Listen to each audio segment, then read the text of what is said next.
I want to watch you jacking off. My favorite part is Nintendo used to make pornography, and they still do, which is just a blatant lie. Like, there's nothing backing that up. That's not even a conspiracy theory. My favorite part is that we bring up 9/11 twice. Did we? I don't even notice. We just saw an ad generator, try to see what we can get away with, right? We did 9/11, we did MK Ultra, 9/11 was an inside job, and then we say later, Bush did 9/11 in the same song. I just want to make sure. I just want to make sure everyone knows this. Alex, did you know Nintendo used to make pornography? They still do. You know, it's about the little things you'll learn each day, Alex. Speaking of little things, let me tell you about, Harlan Ellison. Sorry, I had to turn the music off. I was listening to it. Can you say that again? All right, Alex. Harlan Ellison. Do you know who he is? Yeah, he's the guy who wrote I Have No Mouth and I Must Scream, which I only ever learned what that was because of retsupurae's fucking video on the guide of a long play of the goddamn point-and-click adventure game based on it, made in the 90s. So that I have an interesting history with that. I watched that Let's Play that the retsupurae guys did. I got about halfway through, and I was like, man, I'm getting really irritated when they keep talking over the game. And then I realized I could just go watch a real Let's Play. I could go watch a walkthrough of this game. So I did that.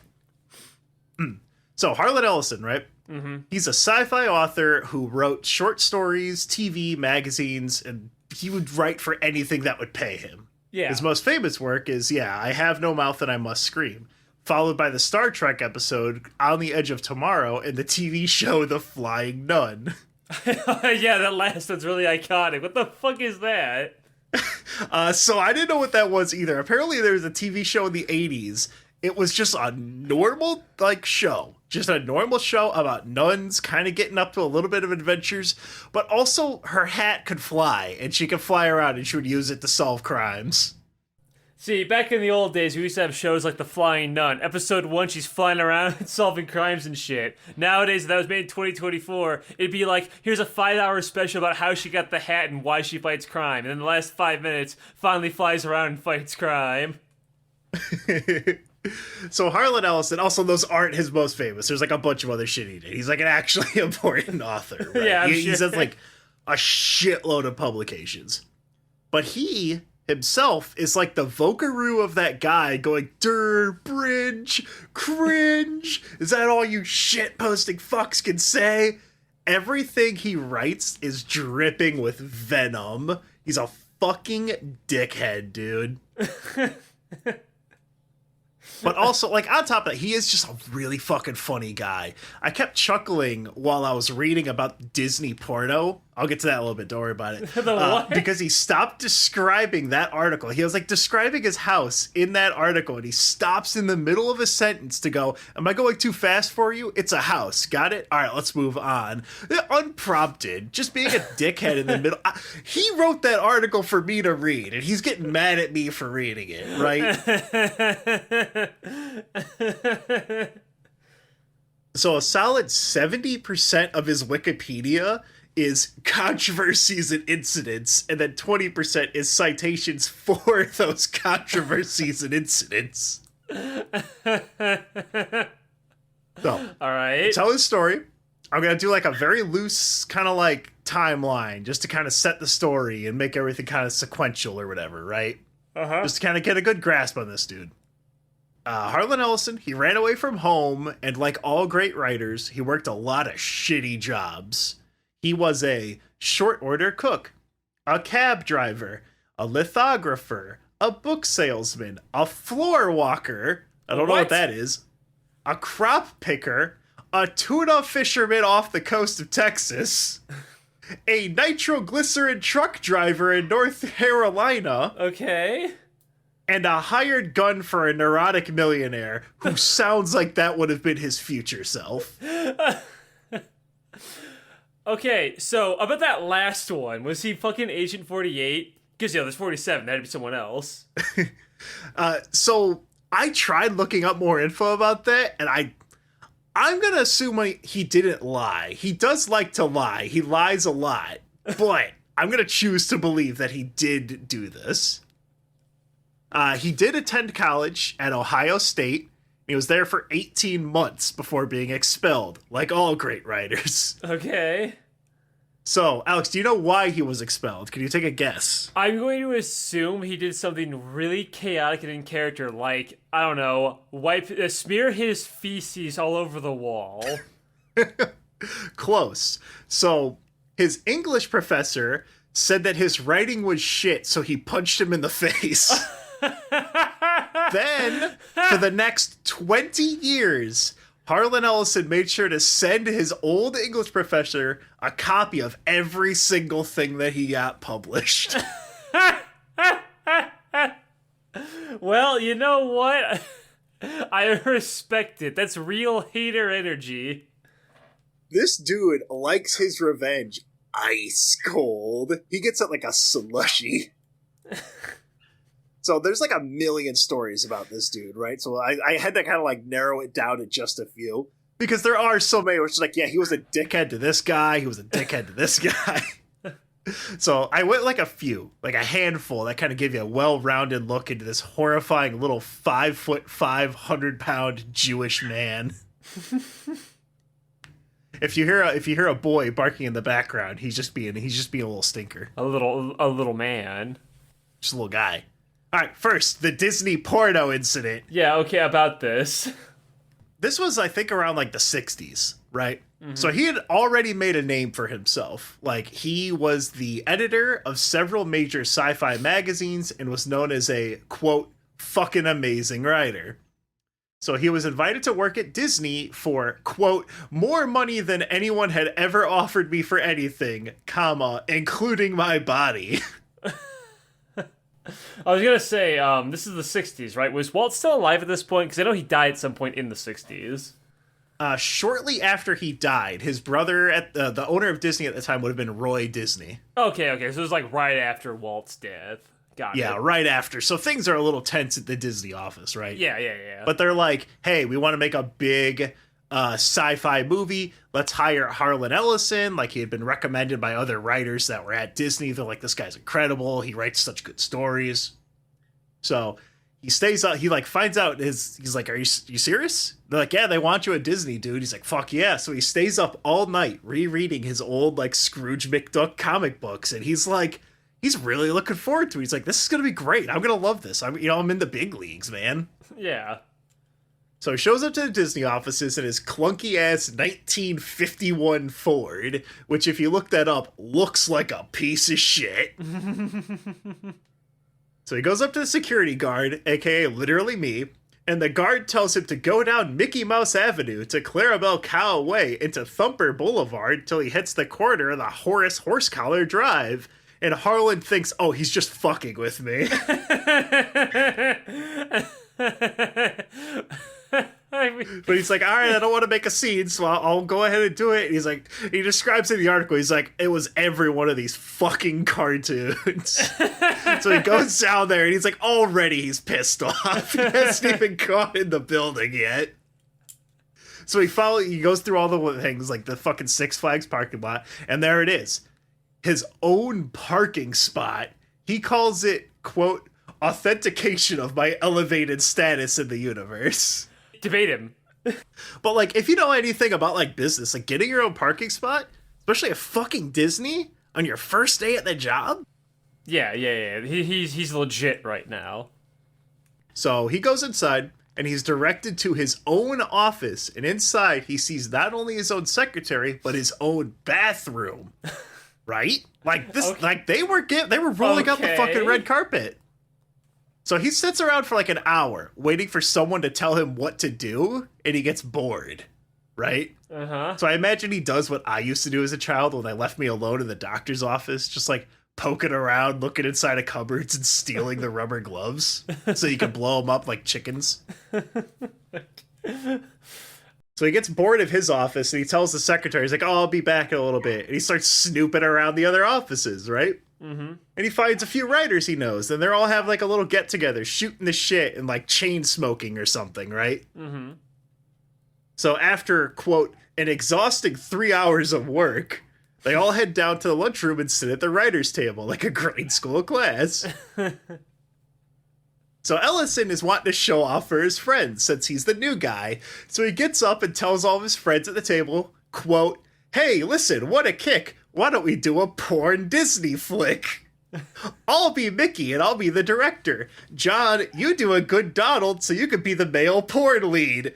Mary, you could be Minnie, and Albert, you could be Goofy. Goofy, of course, is the producer." What the fuck prompted this?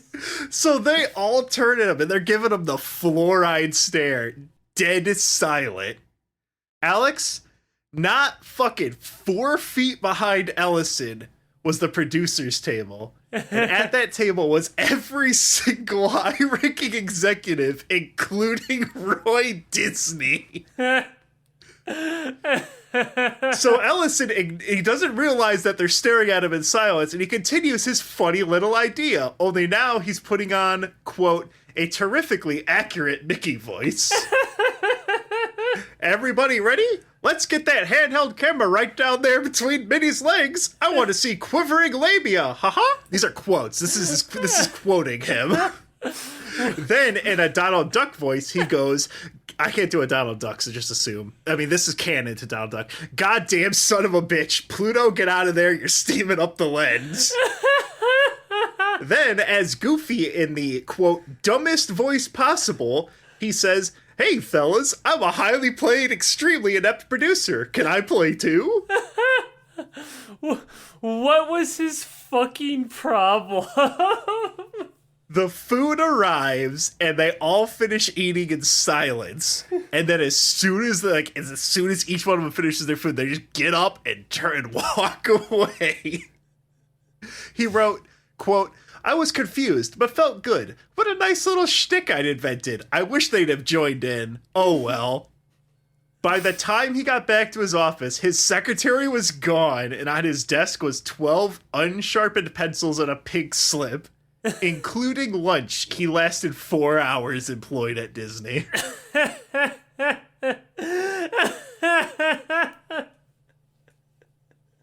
4 whole hours, Alex. He reminds me of, it's been a while. I don't remember if it was one of my friends or my younger brother, but he went to go work for a lot of money at this like car place.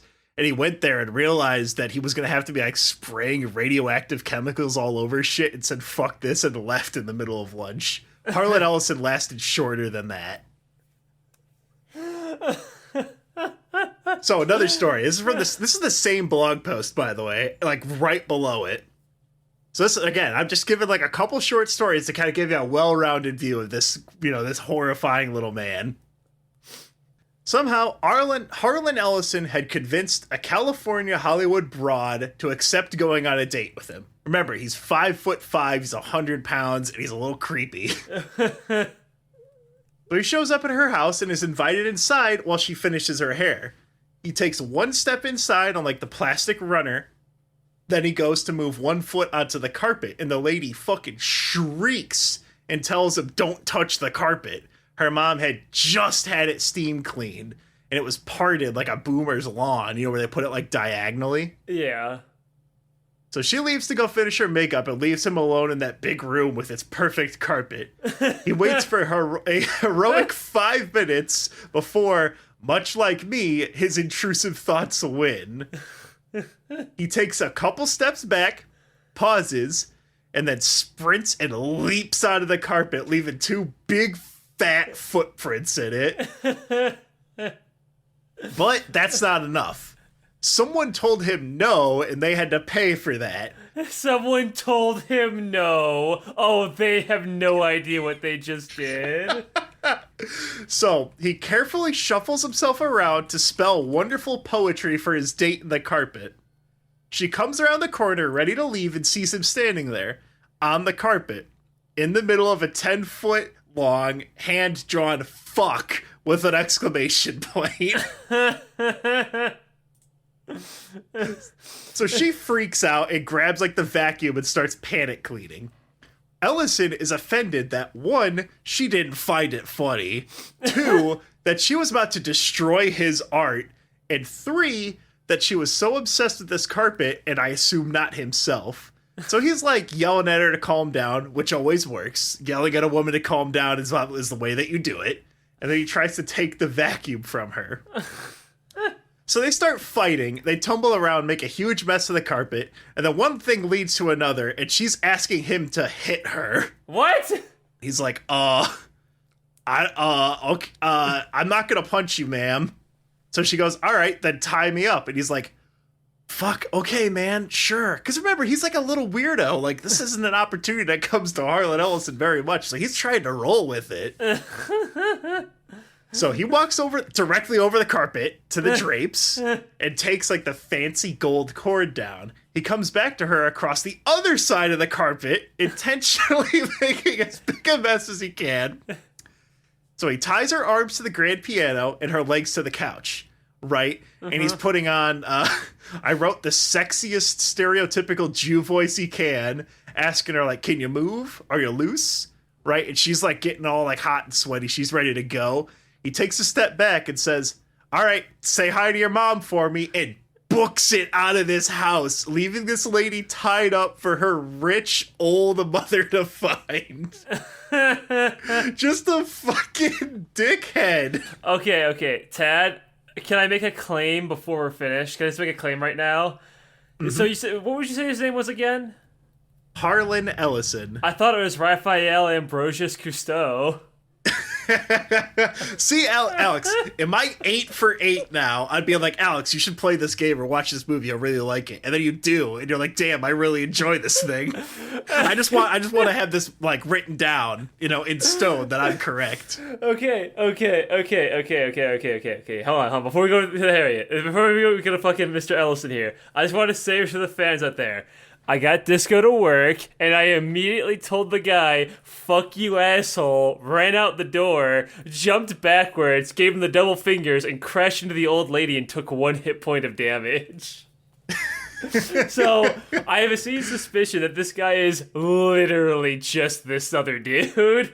Who, by the way, I don't know what his fucking name is. I just said my name is Raphael Ambrosius Cousteau, and I have not received what his real name is. Anyway, I call this next story The Pallet and the Gopher. So, Ellison was having a problem with a publisher called Ace Books. They had put a cigarette ad in the pages of one of his paper books, like the paperbacks, which violated his contract. Right? So it's like you just flip through, and then all of a sudden in the middle, 2 pages were just cigarette ads. Yeah. Right? So he's like, take those out and reprint the books. And they said no. So he's like, all right. Okay. So he sends them 2 gifts. The first that he sends to the Ace Books office is a pallet of bricks. Okay. So, Alex, if you send someone a pallet of bricks, they have to then pay for someone to dispose of 2 tons of construction materials. 2 fucking tons? How much is that again? A lot. Like, that's 4,000 pounds at least. Oh my god. So he sent them a pallet of bricks. So they just dropped it in the office. They had to pay to get someone to get rid of it. But the second gift was insane.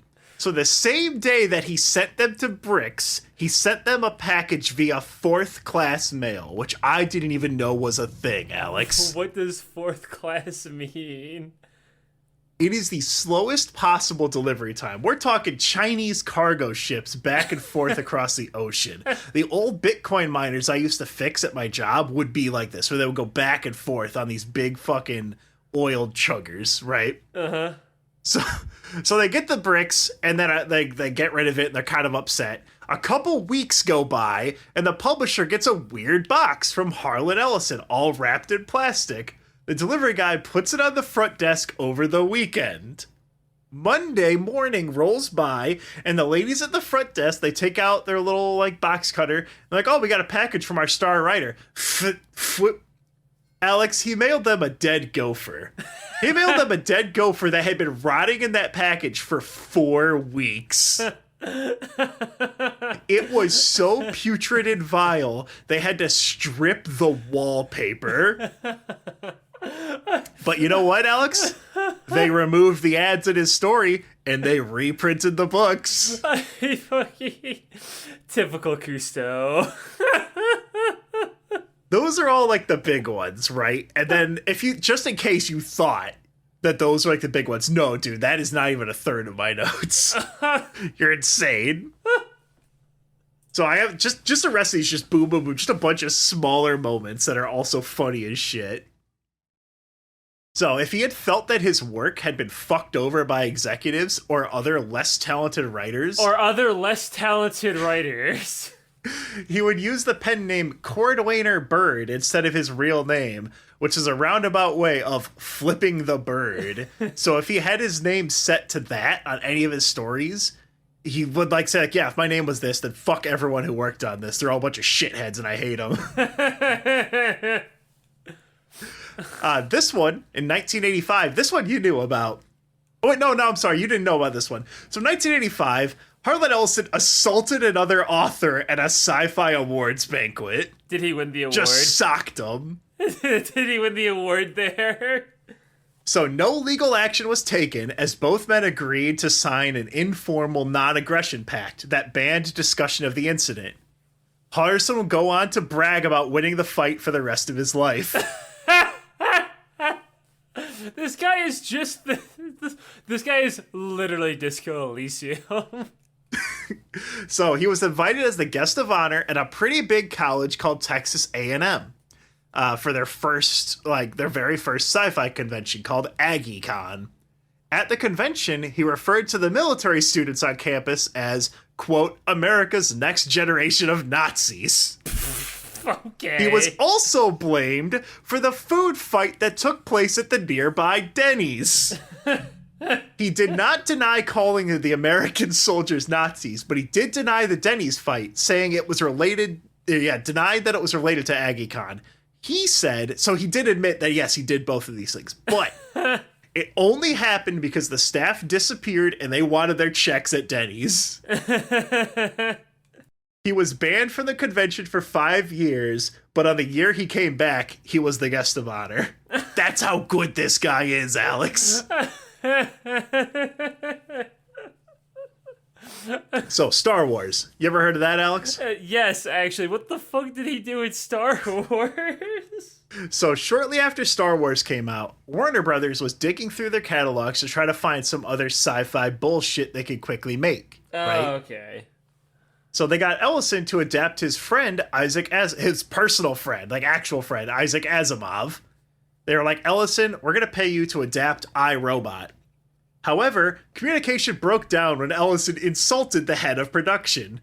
He said that he had, quote, intellectual and cranial capacities of an artichoke. Ellison was removed from the project, and the directors lost interest when he wasn't attached anymore. Speaking of Asimov, one publisher refused to pay Ellison for a story, saying that he was plagiarizing Isaac Asimov. Ellison then called Asimov on the phone and had him conference call in and tell the publisher they were a fucking idiot. The power, dude. 2006 Hugo Award ceremony. Ellison walks up to the podium to accept his award. The presenter, a woman named Connie Willis, asks him, "Are you going to be good?" He then takes the microphone, puts it in his mouth, and goes, "Oh." I've seen that bit. I know that story of this guy. But did you know this part, Alex? He accepted his award, and then he grabbed her boobs.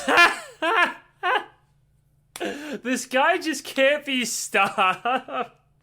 He would complain later, by the way, that she refused to accept his apology. In 2006, same fucking year, he sued comic book and magazine publisher Fantagraphics for defamation. He claimed that they had portrayed him incorrectly when they dramatized an interaction he had with a comic book author named Michael Fleischer. So they were doing a history of comic books, right? Yeah. And in it, they had a scene with Ellison and this guy. So they claimed that Ellison had called Fleischer, quote, crazy, certifiable, derange-o, bug fuck, and a lunatic. Ellison claimed that he had said those things in humor. Not that he didn't do it, but he was joking. He won the case, by the way, and they had to remove that part from their book. Oh my god. Did you know, Alex, that Harlan Ellison is a reoccurring character in Scooby-Doo Mystery Incorporated? Yeah, actually, I do. Yes, I've watched that show with Gutsu. I do know that. So he's in there. I think he called Shaggy certifiable derange-o bug fuck. I have never heard someone get called bug fuck. This one you might have known. When the video game version of I Have No Mouth and I Must Scream was being made, he had to be convinced to add a good ending by the publisher because people expected to be able to win a video game, right? Yeah. So when casting the role for Am in the game, producers were having trouble. Then they remembered there's only one person as mean-spirited and spiteful as Am. Ellison was very happy to play the part and remembers the experience fondly. Yes. I know he is. I knew that he was the voice of him in the video game as well as in the audiobook, which I actually listened to rather recently. He's honestly not a half bad voice actor for being a guy who has like no real experience in it. Like he really does just channel in this fucking energy of this guy who just hates. He is an extremely competent person. That's the way I would say it. Like when he says something, he is 100% confident in what he's saying, and he does not give a shit what you think, right? So, some poor fool invited Harlan Ellison. This was back in the 70s when he wasn't a huge name just yet. So they invited him just on a casting call to go on the old TV show, The Dating Game. That one, like the famous one, the one that's like your grandparents watched. Yeah. So he saw it all as bullshit and lied his way through the interview process because he thought it would be pretty funny. So like the producers were doing like the pre-screenings and he gave them the answers that would be perfect for a TV show. Like he was just playing them like a fiddle. So when they're actually recording the episode, the lady behind the curtain would like ask him the question like, where would you take me on a date? And he had been playing it normal for the whole episode up to this point. For you, I would plan a formal evening with you in poochie gown and me in tuxedo. I would have the chef at Scandia prepare for us a picnic dinner of breast of guinea hen under glass and gerbombes of champagne tatignar. And he just goes on like he's just like doing like the most fancy bullshit he could think of, right? I didn't even know if half of those were real. I thought you were just fucking with me, honestly. Honestly, they could be fake too, and he could be fucking with them. It's 50-50. And so then he goes, and then I would have us, with our dinner, chauffeured out to the city dump, where, with ivory-handled 45s, we would sip bubbly and amuse ourselves by shooting rats. He was escorted off the set.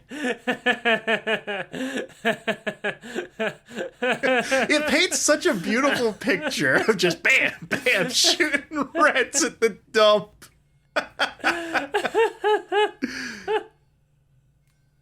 So, this is another one. This is one that a lot of people already know about him. So, he was really happy, and he would happily piss away 6 figures if it meant harassing someone he thought was stealing his work. For example, he sued the company producing The Terminator, claiming they stole his idea for a robotically programmed war soldier getting sent back in time and protecting an American family. And then another one, in the year 2000, Alex, he sued AOL Online and Usenet. Why? So he sued them because one of their users, posted 4 of his stories on their website, like just in DMs. He would actually go on to sue more than 240 people, just random dudes, for sharing his stories without his consent online. Quote, if you put your hand in my pocket, you'll drag back 6 inches of bloody stump. He's a violent man. So I like Harlan Ellison. Despite him being like a womanizer shithead person, I like him, right? Mm-hmm. From everything I've seen, he's a passionate, opinionated man who had zero tolerance for fools and amateurs, right?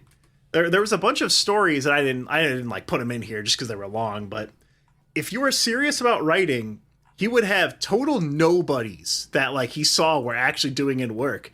he would edit their scripts and shit, like things that you would have to pay hundreds of thousands of dollars for. He would, like redlining, like if you fucking messaged the Twitter artist and they just redlined your work and gave it back to you. Yeah. Just because they saw that you were doing like, oh, this dude's actually got it. He's really trying. Mm-hmm. So he's got a really great rant called Pay the Writers, where someone asks him a question about something and he just goes off on a rant. And he's like, these fucking amateurs are selling their writing for pennies and making it harder for the professionals. Like 10 minutes, he goes off about how people will sell themselves short and that if anyone ever asks you to do anything commercial, fuck you, pay me. And I'm like, I agree with that 100%. Never do anything for free. If it's a creative work, you have to charge for it. Like the podcast goes out free because that's how people listen to podcasts, right? And it's also like a passion project thing. So he would redline people for free, but then he would say, if you're doing any other kind of actual commercial work, say, fuck you, pay me. Yeah, right. Like if you're a company, I'm not going to get you're not going to get a fucking thing out of me. One of them, there was some compilation that they were taking a bunch of public domain stories and they were like really important sci-fi stories. And they reached out, like, Harlan, would you please do I forget the name of it. It's like at the start of a book where it's just like, I don't know, like editor's note or whatever. It'll be like a couple pages. You always skip through. Yeah. I don't know. Whatever that's called. Preamble. Yeah. And he was like, yeah, absolutely. And he like wrote something up. And he's like, all right, that'll be $5,000. Like, oh, what do you mean? He's like, I wrote 4 books that you're going to sell. Fuck you, pay me. And they paid him. They paid him $5,000. Anyway, I've actually been redlined by some of our podcast fans who are artists early on when I was doing art and shit, which was really nice. I really appreciated that. So I respect that deeply. Yeah. So anyway, that's just a mini on Harlan Ellison. There was a lot more stories. I was like, I could do a whole episode on this, but I was like, I don't really need to. Like, he's a good author. He's wrote a shitload of really smart stories. Go read them if you want. They're fun. I got a question about this guy, though. Is he still alive? Because he should be old as fuck if he is. He died within the past 10 years. I think it was like 2018. Oh, okay. So it was pretty recent. Yep. Yeah, okay. Because he would have been like, what, like fucking 70 or something? Like 80? He'd been old. Yeah, 70, 80s. Even up to the end, though, Alex, he was still suing people on the internet. If he got a whiff that you had posted one of his stories, I don't know how he felt about the Internet Archive, because that's where I was reading his books. I don't know how he felt about that, man. Anyway, that's all I had for this one. Just a nice, fun little mini episode. So you can find the podcast on YouTube, iTunes, Spotify. There's a Discord in the description, and X. It's an X, not a Twitter anymore, Alex. Like an X, it's cool, it's badass. It makes him not think about his ex-wife and like his 5 kids that don't talk to him, because now he's got X. And he's got cars that will kill you. The William Afton cars, where the harder you push on the door, the harder it tries to kill you. We used to call those Chinese finger traps. Hold on, Alex. To end this episode, I'm Googling, can I still buy a Chinese finger trap? Oh my god, Alex, it's Mora. She's asking if I want some oolong tea. Would you like a bottle? Alright, I'm done. That's it. Let me talk about Minnie. Goodbye, everyone.